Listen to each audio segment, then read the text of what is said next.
Hello guys, வணக்கம். This is Anbuseelan. இன்னைக்கு நம்ம என்ன பார்க்க போகிறோம் அப்படின்னா, மூவிங் ஆவரேஜ் அப்படின்னா என்ன, அதை மார்க்கெட்டில் எப்படி பயன்படுத்தணும் அப்படிங்கிறது தான் என்டையராக இந்த வீடியோவில் பார்க்க போகிறோம்.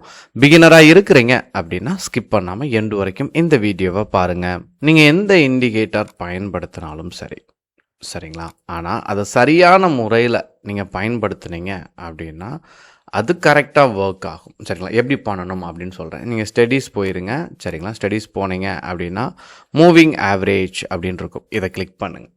இதை கிளிக் பண்ண உடனே இங்கே பீரியட் அப்படின்னு இருக்கும். சரிங்களா, அதாவது நீங்கள் ரொம்ப கம்மியான டைம் ஃப்ரேமில் வச்சு பண்ணுவீங்க. நீங்கள் வந்து 1 minute 5 minute பண்ணுவீங்க அப்படின்னா இந்த இடத்துல 20 அப்படிங்கிறது கொடுக்கணும். சரிங்களா, இல்லை நான் வந்துட்டு கொஞ்சம் வெயிட் பண்ணி எனக்கு வந்து ட்ரேட் பர்ஃபெக்டாக தான் அமைஞ்சால் தான் நான் ட்ரேடை எக்ஸிக்யூட் பண்ணுவேன், நான் கொஞ்சம் வெயிட் பண்ணக்கூடிய நபர் அப்படின்னா 50 கொடுத்துருங்க.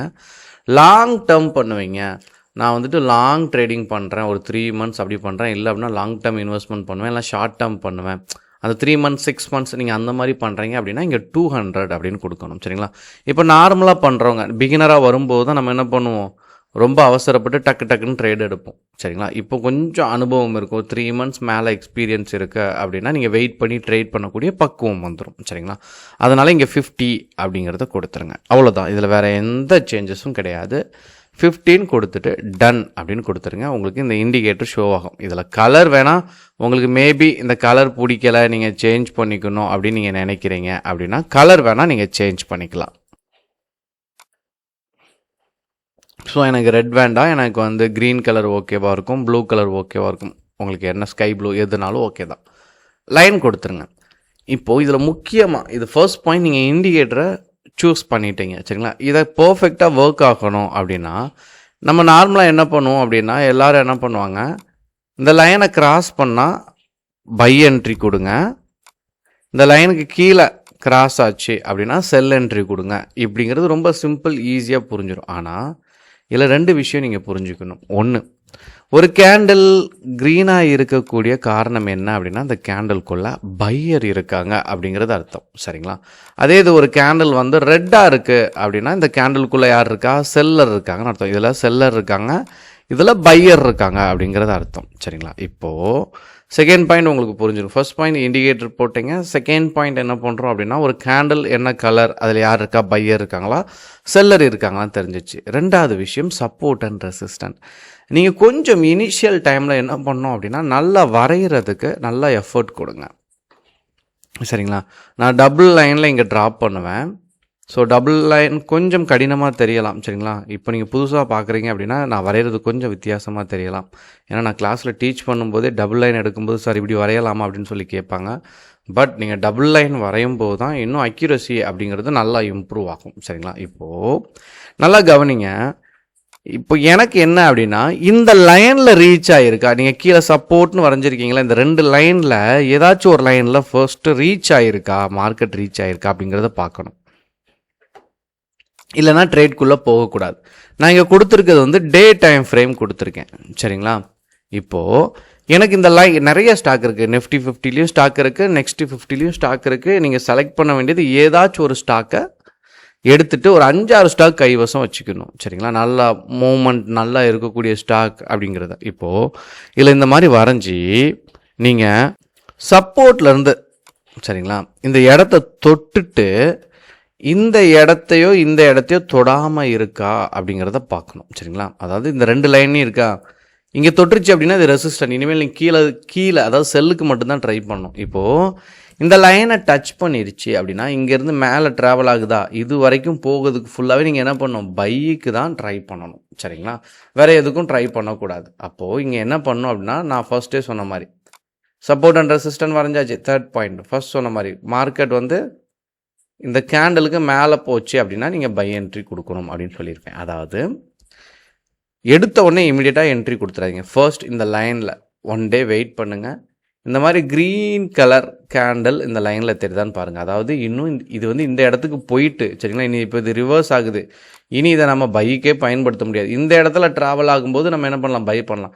இந்த இடம் க்ரீனாக இருக்கா, இதனுடைய ஹையை பிரேக் பண்ணும்போது நீங்கள் என்ன பண்ணலாம், என்ட்ரி கொடுக்கலாம். சரிங்களா, இப்போ இந்த இடம் வந்து க்ரீனாக இருக்குது, இதனுடைய ஹையை பிரேக் பண்ணல. இப்போ இதனுடைய ஏன்னா இங்கே வரைக்கும் இது வரைக்கும் நமக்கு வந்துகிட்டே தான் இருக்கும். சரிங்களா, ஸோ இது க்ரீன் இதனுடைய ஹையை பிரேக் பண்ணல, இங்கே க்ரீன் இதனுடைய ஹையை பிரேக் பண்ணியிருக்கு. நீங்கள் என்ட்ரி பாயிண்ட் கொடுத்தீங்க அப்படின்னா உங்களால் என்ன பண்ணியிருக்க முடியும், நல்ல ஒரு ப்ராஃபிட்டை எடுத்துருக்க முடியும். சரிங்களா? அப்புறம் இங்கே பாருங்கள்,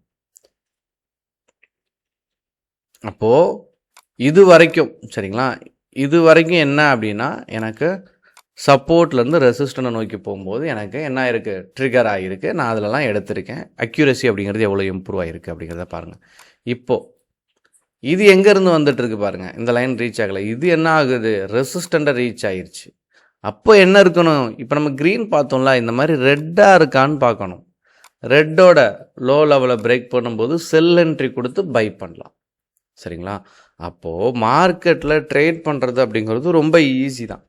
அதை நமக்குள்ளே என்னவா புரிஞ்சிருக்கும் அப்படிங்கிறது முக்கியம். அதனால தான் நான் எப்போதுமே அடிக்கடி சொல்லும்போது சப்போர்ட் அண்ட் ரெசிஸ்டண்ட்டை செக் பண்ணுங்க அப்படின்னு நான் சொல்லுவேன். சரிங்களா? இப்போ நீங்கள் பாருங்களேன், இந்த மாதிரிலாம் ரெட் கலர், இப்போ இது வந்து கரெக்டான சப்போர்ட் நீங்கள் ஐடென்டிஃபை பண்ணிட்டீங்க. சரிங்களா? இந்த மாதிரி ரெட் கலராக இருந்துச்சுனாலே மார்க்கெட் கொலாப்ஸாக இருக்கும். ரெட் கலர் கேண்டில் இந்த லைனில் வந்தாலே நீங்கள் என்ன கூடாது அப்படின்னா என்ட்ரி எடுக்கக்கூடாது. சரிங்களா? உங்களுக்கு கரெக்டாக ரீச் ஆகி இந்த மாதிரி ரெட் கலர் கேண்டில் இல்லாமல் க்ரீனாக இருக்குது அப்படின்னா இது அக்யூரசி இம்ப்ரூவ் ஆகும். இது சிம்பிள் மூவிங் ஆவரேஜ் தான். சரிங்களா? ஒரு மார்க்கெட் எப்படி மூவ் ஆகும் அப்படிங்கிறத நீங்கள் ஸ்லைட்டாக புரிஞ்சுக்கிட்டு, உங்களுக்குள்ளது புரிஞ்சுக்கிட்டு, இது உங்களுக்கு என்ன ஷோ பண்ணும் அப்படின்னா இந்த 15 கேண்டில் அப்படின்னு சொல்லுவோம். சரிங்களா? அந்த 15 கேண்டில் என்னவா இருக்குது டேயில் அப்படிங்கிறத இதில் ஒரு ஃபார்முலா இருக்குது. சரிங்களா? P1 P2 P3 அப்படின்னு சொல்லுவாங்க. அதாவது இந்த ஒவ்வொரு கேண்டிலும் இருக்கா, P1 P2 அப்படி 15 நம்ம கொடுத்தோமா இந்த இடத்துல செட்டிங்ஸ் வந்துட்டு, ஓகேங்களா? இப்போ இதில் வந்துட்டு நம்ம இங்கனுக்குள்ள செட்டிங்ஸ் இருக்கும். சரிங்களா? இப்போ நம்ம என்ன பண்ணோம் அப்படின்னா இந்த 15 கொடுத்தோமா, இதுக்கு ஒரு ஃபார்முலா இருக்குது. இது சும்மா 50 இல்லை. ஓகேங்களா? இது என்ன அப்படின்னா P1 + P2 B3 அப்படின்னு சொல்லி 50 கேண்டிலையும் அதை என்ன பண்ணும், ரீட் பண்ணும். டிவைடட் பை n அப்படின்னு சொல்லுவாங்க. அது க்ளோஸ் ஆகிருக்கும் தெரியுமா? அதாவது இந்த 50யை கீழே போட்டுருவோம், என்னன்னு சொல்லிட்டு இந்த 50யை போட்டுருவோம். அந்த P1 P2 இருக்குல்ல, அந்த கேண்டில் இருக்குல்ல, அது வந்து க்ளோசிங் ப்ரைஸ். அதாவது சிம்பிளாக சொல்லணும் அப்படின்னா இப்போ இந்த க்ரீன் கலர் கேண்டில் இருக்குது. சரிங்களா? இதனுடைய க்ளோசிங் ப்ரைஸ் என்ன, இதுக்கு மேலே இருக்கும். க்ரீன் கலர் கேண்டிலுக்கு மேலே இருக்கும், ரெட்டுக்கு வந்து கீழே இருக்கும். சரிங்களா? Closing price. இப்போ என்ன பண்ணும், P1 P2 இந்த வேல்யூ எல்லாம் என்ன பண்ணும், அதை கூட்டும், ரீட் பண்ணும். இந்த க்ளோசிங் வேல்யூ எல்லாம் ரீட் பண்ணிவிட்டு டிவைடட் பை 50 இந்த மெஷர்மெண்ட்டை எடுத்து தான் உங்களுக்கு இங்கே டிரைவ் பண்ணி சொல்லுவோம் இந்த லைனில். அப்போ இந்த லைன் நீங்கள் செக் பண்ணும்போது அப்படியே நம்ம அக்யூரேட்டாக நம்ம லைனில் எடுத்துடக்கூடாது. லைனில் இந்த மாதிரி ரெட் கேண்டெல்லாம் விழுந்துச்சுன்னா என்ட்ரிக்கே போகக்கூடாது, விக்கு விழுந்தாலும் போகக்கூடாது. சரிங்களா? நல்ல ஒரு க்ரீன் கலர் இருந்துச்சு அப்படின்னா இந்த இதில் நீங்கள் சின்ன சின்ன ஸ்ட்ராட்டஜிஸ் வச்சுருப்பீங்களா, அதெல்லாம் இதில் அப்ளை பண்ணிங்க அப்படின்னா உங்களுக்கு ஸ்கேல்பிங்கில் நல்ல ஒரு இம்ப்ரூவ்மெண்ட் தெரியும். சரிங்களா? உங்களுக்கு ஏதாச்சும் டவுட் இருந்தாலுமே கண்டிப்பாக அந்த டவுட்டை கமெண்ட் பாக்ஸில் தெரிவிக்க மறந்துடாதீங்க. இந்த வீடியோ புரியலை அப்படிங்கிற பட்சத்தில் பிகினராக இருக்கிறீங்க அப்படின்னா இந்த வீடியோ இன்னொரு வாட்டி பாருங்கள், உங்களுக்கு ஒரு தெளிவான பிம்பம் கிடைக்கும். சரிங்களா? என்ன டவுட் இருந்தாலும் கமெண்ட் பண்ண மறந்துடாதீங்க. Okay guys, thank you so much for வாட்சிங் this video. Tata, bye, see you.